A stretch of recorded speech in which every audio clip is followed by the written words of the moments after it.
Yeah, always great to win the Causeway. We know how important that is to our program and to the players and to the alumni and community, what that game means to UC Davis. So thought it was a great team win again, another show of our resilience as a program and a team.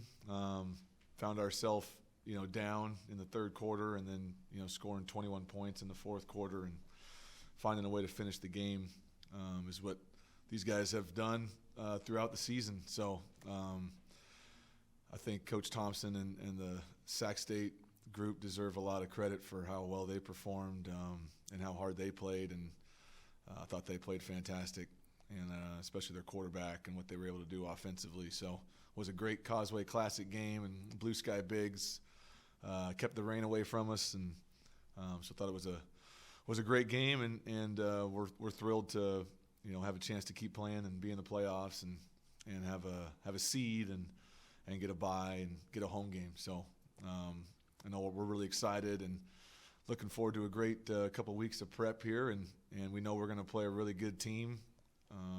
Every team that's playing now, we know they're really talented, and so for us it's about us and continuing to improve, correct the things we need to correct, and get ourselves prepared for what should be a great game, hopefully with a great atmosphere. The timing of it in regards to like what we practice will be the same, and that we really give them today off. We're going to practice really hard Tuesday and Wednesday, and then just like the last bye week, we'll give them Thursday to Sunday off, and then get back here Sunday. So 3 days off? Yeah, they'll get today off, and they'll get Thursday, Friday, Saturday, Sunday off. They'll be back Sunday afternoon, and that's when we'll start installation, and we'll practice the following Monday, and get ready for whoever we're playing. Luckily, I think that game's early Saturday morning, so we'll know pretty early on Saturday. The staff will be in on Saturday, Sunday to get the game plan ready. We're going to obviously break down both opponents and have a preliminary game plan ready for both teams, and then we'll solidify that this weekend and be ready for the guys when they get back on Sunday.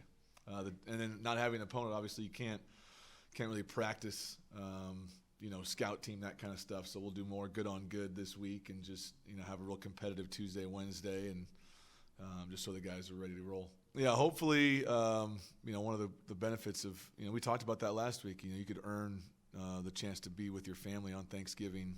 I know that was a big motivation for our guys. So I think a good number of guys will be able to go home for Thanksgiving, and then if there are guys that can't, then they'll be able to have Thanksgiving with us as coaches, and we'll make sure they got somewhere to be with family, whether that's their football family or their immediate family. I'll say it again. I think that to me, obviously I'm biased. I know that, but let's just state the facts. There's only one player in all of college football that has more yards than Lan Larison, and that's Ashton Jeanty, who we recruited to Boise. And Ashton might win the Heisman. And Ashton's got 30 more yards than Lan. There's only one player in the country that has more yards than Lan Larison, and he might win the Heisman Trophy. So, to me, there's no debate. Lan Larison is the best player in FCS football. And I sure hope that the committee or whoever's voting on that will see that, as they should. I know the other players that could possibly be up for it are quarterbacks of some other great teams, and they are great players. And those quarterbacks aren't as good as our quarterback. If you look at the numbers, he's got more yards, more completions at the same completion percentage, completing and attempting 150 more passes than those players. So it's not that I don't think those are great players. I just know we have the best player, and he needs to be recognized for what he's done this season. On Saturday, he had over 200 yards. He had his first kickoff return of the year, which he took 35 yards back the first time he got it. He was on the punt team. He made a tackle on the punt team. He recovered the onside kick to win the game. He has more receptions than any running back in the FBS or FCS by like 20 receptions. He's got 755 yards receiving. He is by far the best player. It's not up for debate, and I really hope that everyone takes that into account and not looking at just giving the award to a quarterback on the team with the best record. That's not what those awards should be. They should go to the best player, and he's the best player. I think it should improve Land's chances because sometimes running backs only are running teams. Land has accomplished that with the best quarterback in the country next to him, throwing the ball for more yards than anybody. To me, that only enhances the fact that Land is that special. And just to give Miles his flowers, I mean, if you look at Miles' 8 Big Sky games, he averages 330 yards passing a game at 75% completions, and he's got 26 touchdowns to 3 interceptions. That is one of the greatest years ever produced in this conference, and that's not to knock any other great quarterback because there's great quarterbacks at this level and in this conference, but nobody produced the season that he produced statistically and won the games that he won in the manner that he won them, and he played all the best teams in the conference. Right? He did that against Montana State. He did that against Idaho. He did that against Montana on the road, right? So I know I'm biased, but I just want to make sure that now that the season's over, I feel very comfortable stating that I don't think it's debatable. Like, I don't think it's up for argument. And I know how these awards go. They normally go to the quarterback of the team with the best record, and I get that.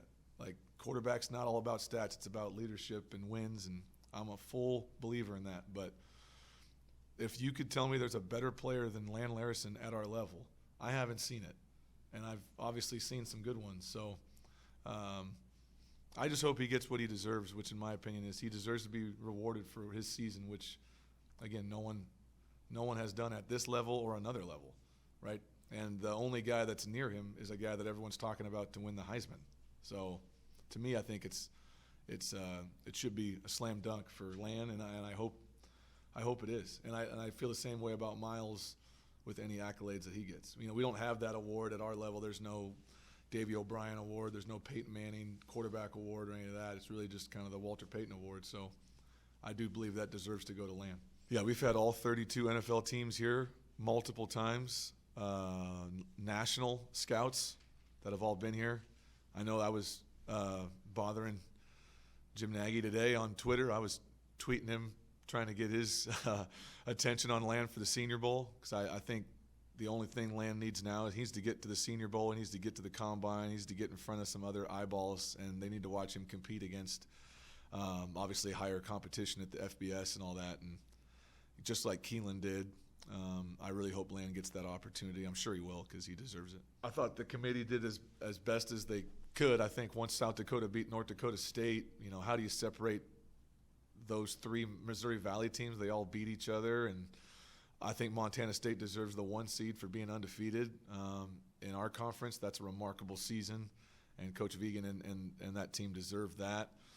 I know we were hoping for a top 4 seed, but I think we knew that when South Dakota won that game that was probably not going to happen. So we're really happy just to have a seed and to have a bye and just thankful to have more football because we do think we've earned the chance to compete in the tournament. That's disappointing.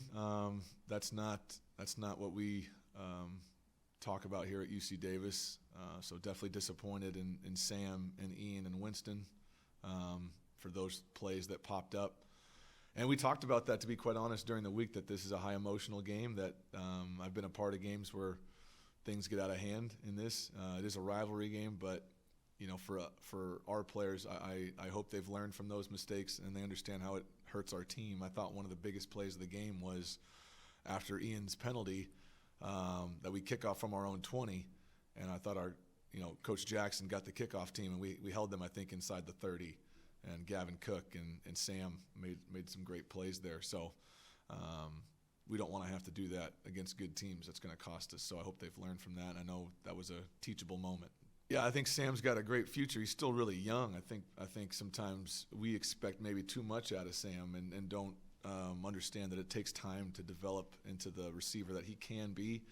He's obviously a great threat. He's our best route runner by far, and he's got the speed to get behind the defense. And early in the game, they were playing with some low safeties to take Land out, and we got to be able to convert those. I thought we made some great contested catches that you need to make in those games. Sam made a few. I thought Trent's one-handed catch on 3rd down in the red area was a remarkable play. I thought Chaz's 3rd down catch on the comeback on the sideline was a tremendous catch. And I thought Winston's touchdown catch in the back of the end zone was a tremendous catch. So I thought you got a bunch of guys making contested catches in a high, high intense situation, which I think is going to bode well for us as these games get bigger. But Sam's got a great future. I think he could be an all-conference, all-American type receiver, and he's really gotten better as the season's gone on. For him, it's just consistency of getting aligned, running the right route, the right depth, and developing trust with the quarterback. And so I was really happy that Miles trusted him in those spots and he made those plays. And they obviously had to start changing coverage. And when they did, then the ball started going to other people. Yeah, I think that it just shows how the offense can evolve within a game. They were playing certain coverages that was allowing Sam to get behind the defense. And then they started being more conservative and playing on top of Sam. And when that happens, then your inside receivers are going to start to get the ball more. So I thought the third down conversion by CJ out of the empty formation, we got him on the seam.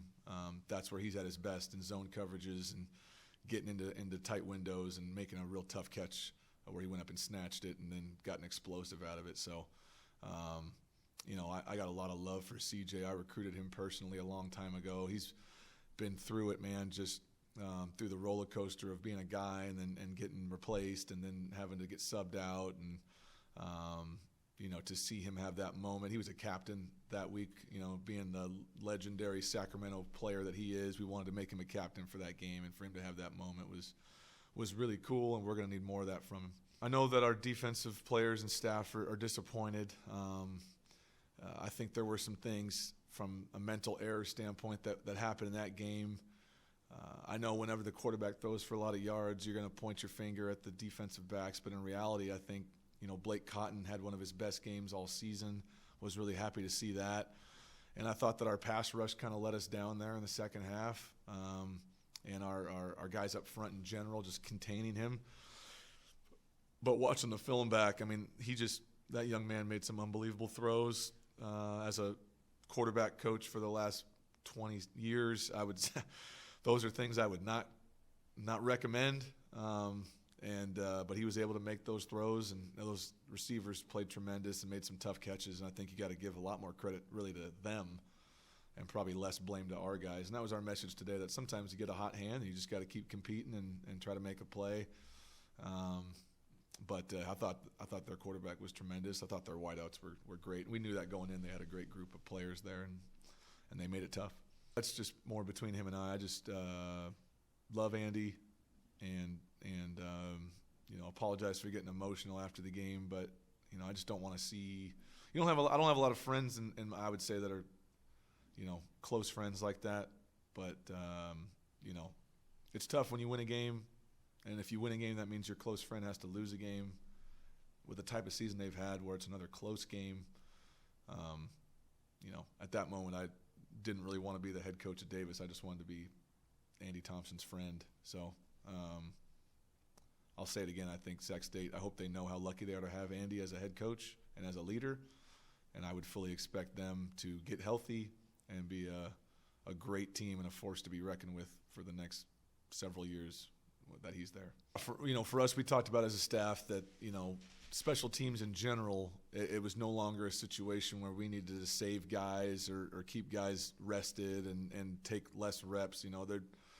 There's really no tomorrow. We felt like that game was our first playoff game. We really needed to win that game to get the bye and to get a seed and to put ourselves in a position not just to get to the playoffs, but get yourself in a position to advance in the playoffs. And so, I think now it's kind of an all-hands-on-deck thought process for us. We want our best players out there, whether that's on coverage or on returns. And he's been the best kickoff return guy for years.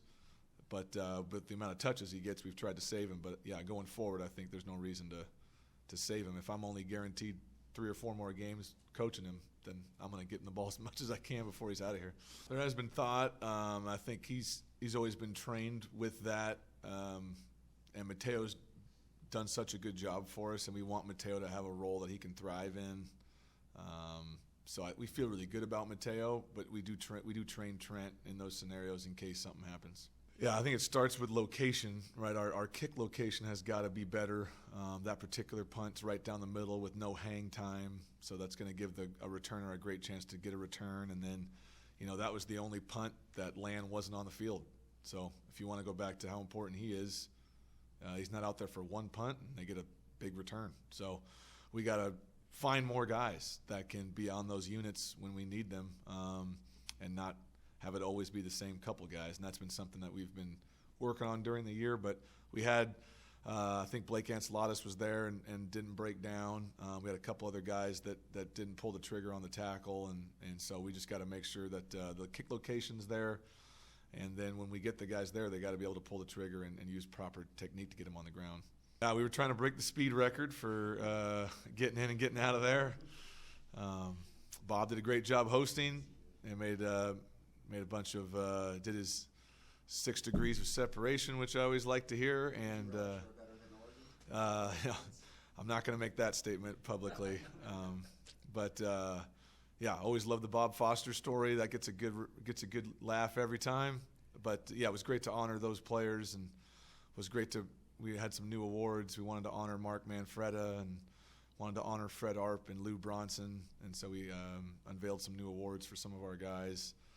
And so it's great to get together with everybody and really share what has been a pretty remarkable season, to be able to celebrate that 12 games before hopefully we start our new season. It was cool for me to learn about Phil Wells and to be at the Hall of Fame induction and to hear his teammates and friends get up and talk about him. And I wasn't as aware of how meaningful he was. So that's been cool. And then, Mark's very special to me. Mark played when I was here, had a real impact on me as a person.